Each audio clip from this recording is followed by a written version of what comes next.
Hello there YouTube, Devin here again for the second video of today, and what I have here to show you is once again another helmet that's been sitting around for probably over a year, and that would be the Romanian M73 Airborne / paratrooper helmet. This one is in unused condition, has the cool net on it, this really kind of thin net. Now a lot of times if you find these used, this net is very beat up. Because it's not a super well built net, so it tends to fall apart. This came out based off of the M73 design. I don't think 73 was the year it came out, because nothing really ever comes out the year that it's adopted. It's usually a couple years later.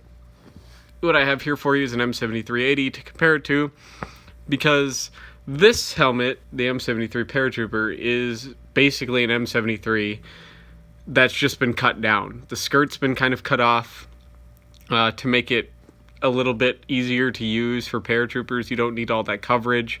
Having this big kind of bell shape and this bill, if you're in a particularly rough landing as a paratrooper, that is just something that of the helmet that can dig into your gear. It can dig into your body if you land funny or something like that.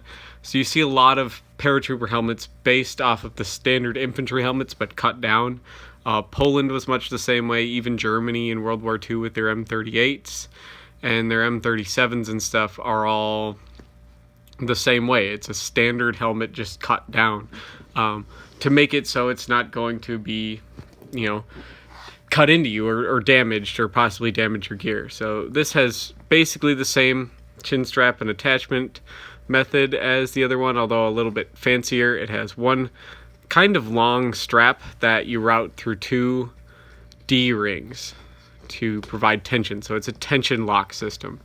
So you would route the strap through both of these D-rings, and one is set slightly further back than the other one, as you could tell, and then you would route it over the back one, so the top D-ring, and then underneath the front or bottom D-ring, and the tension, as you can see here, these get really close together. When you close them, will hold the chin strap in place so it won't come undone. It has a lot of similarities though with the standard infantry helmet, as I'll show you here. So the standard infantry helmet, alright, the M7380, has the same double D-ring style of closure with the long leather strap. It has the same kind of 4-pad liner with the nape. Okay, this is also an unissued Romanian helmet. It has this kind of wool felt impact liner behind it, so that's going to help provide some padding and some extra impact protection. The M73 Airborne is really no different, as it's based off the same design. It has 4 tongues, as you can see there. The leather is thinner on the M73 Airborne. I don't know if that's with all of them or just this one in particular, and it has that same kind of wool felt behind it. And instead of having just a nape protector, it has the full nape and ear protectors with the bulges, so that your ears don't get too wind whipped, which you can get windburn very easily if you're a paratrooper. This will also, especially if you're jumping from higher altitude, this helps kind of keep your ears from getting too frostbitten and stuff, because the air can get very cold when you're moving that fast falling. Has little pads up here along the front that run along your temple region to keep anything that you would bump into from hurting that region of your head, because this helmet does not offer as much coverage. It has a nape protector, this little rectangle that would fold down here to cover the stitching that you would use to adjust the circumference here of the nape. So this helmet can be wider, looser, or tighter based on what you want it, and the whole thing itself is padded. So you see these little nape protectors here. There is padding in between here. It's not very much, but there is some there. And then the ear protectors don't have any padding. They are just meant to bulge out and just help keep the wind and some of the cold out from your ears from moving, so you don't lose your hearing and you don't get any ear damage from all the wind and everything like that. It's adjustable at the crown via drawstring, as you can see right here. This one's pretty much in all the way because it is meant to kind of sit higher on your head. It's in my size, which is very hard to find, which is like a 58. And then it has this cool chin pad that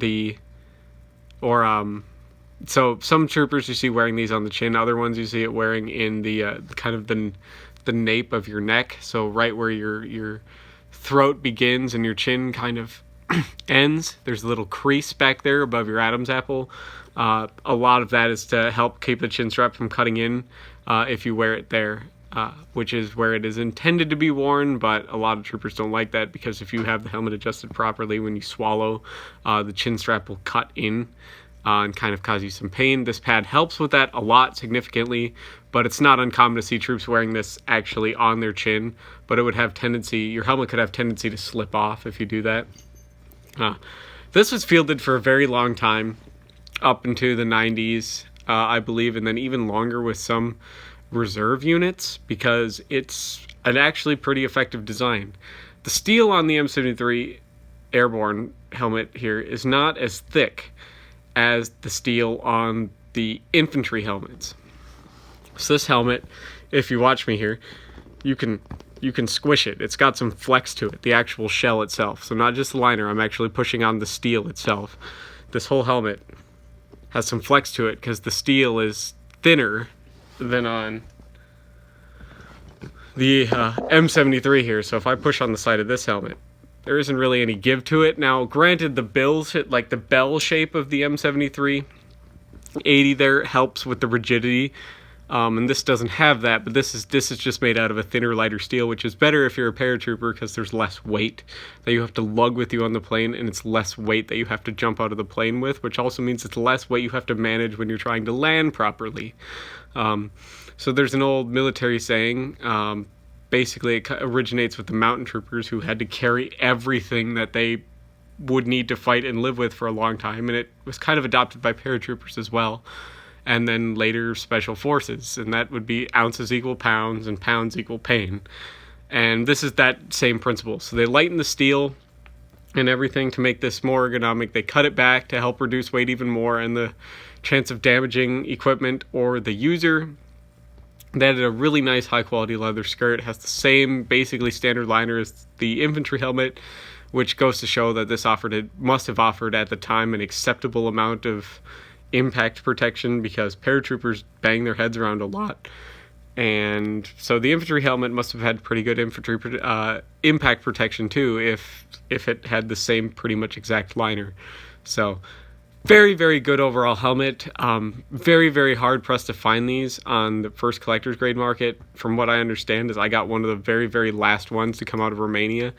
Now basically the warehouses are empty on them. They're only going to be for sale on the secondhand market, such as eBay and stuff like that, and collectors websites and stuff. You're not really going to find any first, like straight from the warehouse or straight from the country sellers on these anymore. So, but it's still a very, very good helmet. It's a very, very comfortable helmet, surprisingly. It breathes actually really, really well, despite not having any vent holes. And I was overall impressed, especially with what you get for it. It's really, really light. And I really can't... Something about it I really like. And now, I'm not a Romanian history expert by any means, but I think these were genuinely well liked by the troops from what I did reading-wise on them.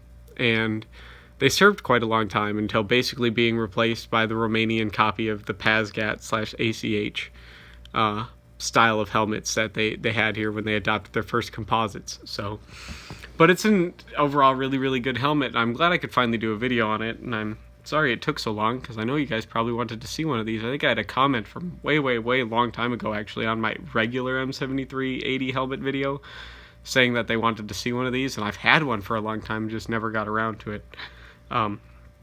Please keep comments on task, you guys. We've still been noticing that. Even in today's earlier video, the very first comment I got was not on topic. So please, please, please keep comments on topic. And if you think I'm worthy of a like, give me a like. If you think I'm worthy of a subscribe, please give me a subscribe. By no means are you inclined to do anything. And if you really, really, really want to go above and beyond, feel free to go to the donations tab on my page and send over some money to my PayPal. And make sure you put your email in a message so I can send you some exclusive content. So, and if we get enough, or some or a few people are extra generous, if we hit certain goals that I'm looking to do to get stuff done for projects on this channel, I'll let everyone see it. So thank you so much for watching, and I'll see you guys in the next video.